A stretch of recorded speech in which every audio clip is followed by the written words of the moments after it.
Te Ao Māori, ko au te whenua ko au. I am the land and the land is me.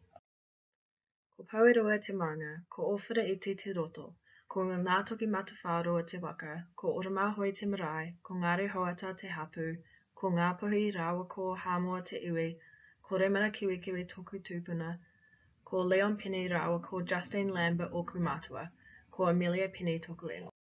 Te Ao Māori, or the Māori worldview, is centred around an intrinsic interrelationship with the environment, viewed as the direct link to our tūpuna, and weaved into the very essence of our identity. Te Ao Māori is dynamic and complex. These values reflect Māori voices, but there is no one-size-fits-all approach when it comes to the interpretation or practice of them. The foundations of Te Ao Māori consist of many interchanging values depending on the whenua, hapu, reo, and the experiences of the people. The values I would like to highlight are those that I believe are key to midwifery practice. Whanaungatanga, a sense of belonging and connection to others. Manaakitanga, caring for each other. Kotahitanga, oneness. Whakapapa, ancestry. Wairua, spiritual well-being. Mauri, energy or life force. Everything has Mauri and it is to be protected. Kaitiakitanga, guardianship. Most of these values are based around ideas of collectivism, which is characterized by valuing the importance of collective needs rather than focusing on the needs of the individual. E hara taku toa I te toa takitahi. Engari he toa takitiri. My strength is not the strength of one, it is the strength of many. Prior to the arrival of settlers to Aotearoa, Māori were a healthy, thriving people who lived in harmony with the whenua. Māori traditionally live within social communities that provided crucial support structures in day-to-day life. Gender roles were symbiotic. Women were held in high regard as te whare tangata, the house of the people, as they brought life into this world. Traditional Māori birthing practices include the use of muga, which aids connection to the whenua and reciprocal kaitiakitanga of Māori. Flax is weaved into rope, which is tied around the newborn pepe's umbilical cord and is prepared in a way to protect the harakeke and then goes on to protect the pepe through antibacterial properties and spiritual protection. Another traditional birth practice is whenua te whenua, where the placenta is returned to the land, usually somewhere with cultural connection. Whenua is the kupu for land and placenta, as in Te Ao Māori, both are viewed as the giver of life. This practice reinforces connection with Papatūānuku as the Earth Mother. It also symbolises matauranga of the give and take relationship we must have with everything in Te Ao to ensure balance as kaitiaki. He taonga nō te whenua, me hoki anō ki te whenua. What is given by the land should return to the land. Colonisation had a huge impact on traditional values and way of living, and still directly impacts Māori worldviews today. The arrival of settlers brought new customs, traditions, and ways of life. He whakaputanga, and later the Treaty of Waitangi, was supposed to create a beneficial partnership between the Crown and tangata whenua, respective of Te Ao Māori. Te Tiriti was created as a reciprocal agreement. However, problematic discrepancies in translation of important words led to breakdown of trust. This breakdown of communication reveals a misunderstanding of Te Ao Māori and honours the Western gaze of a matauranga Māori. Despite Te Tiriti ensuring Māori rangatiratanga of the land in Article 2, dispossession and confiscations of land meant that today only approximately 5% of all land in Aotearoa is owned by Māori.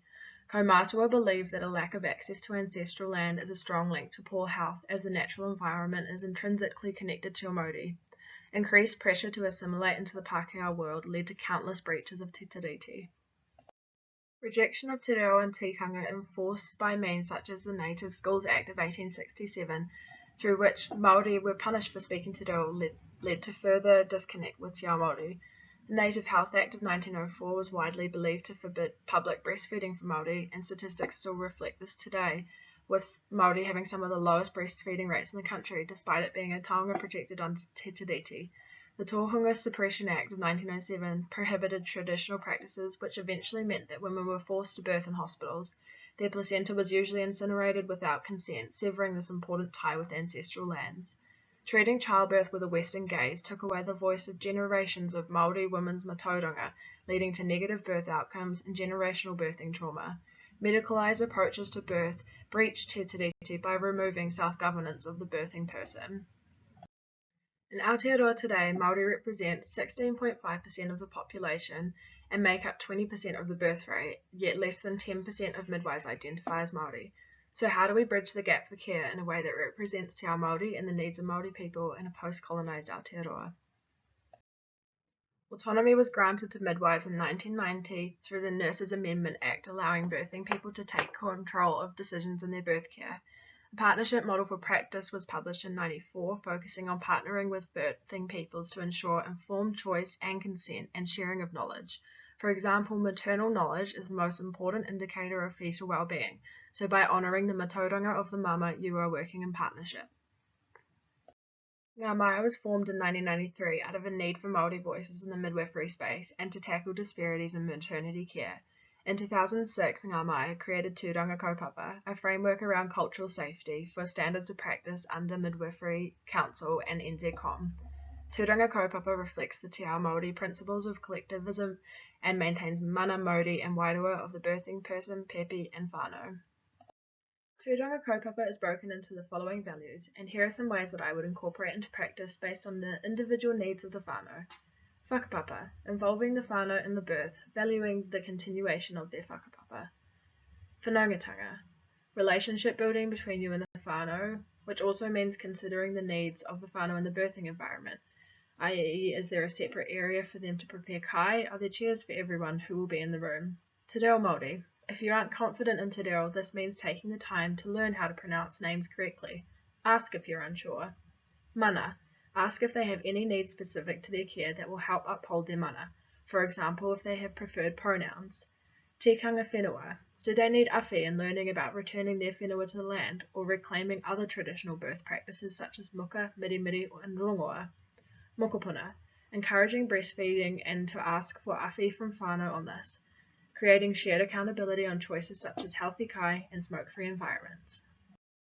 Instead of just viewing the pepe as an individual, Te Ao Māori honours their place in their own whakapapa and creates opportunities to value traditional collaborative approach of involving the whole whānau.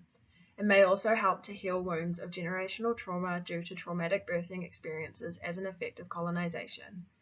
By allowing whānau to participate in the birth process, it encourages them to better their environment and can help establish or strengthen family and therefore cultural ties. Postnatal depression has been found to occur in much lower rates in communities that operate with cultural ties and solid support systems.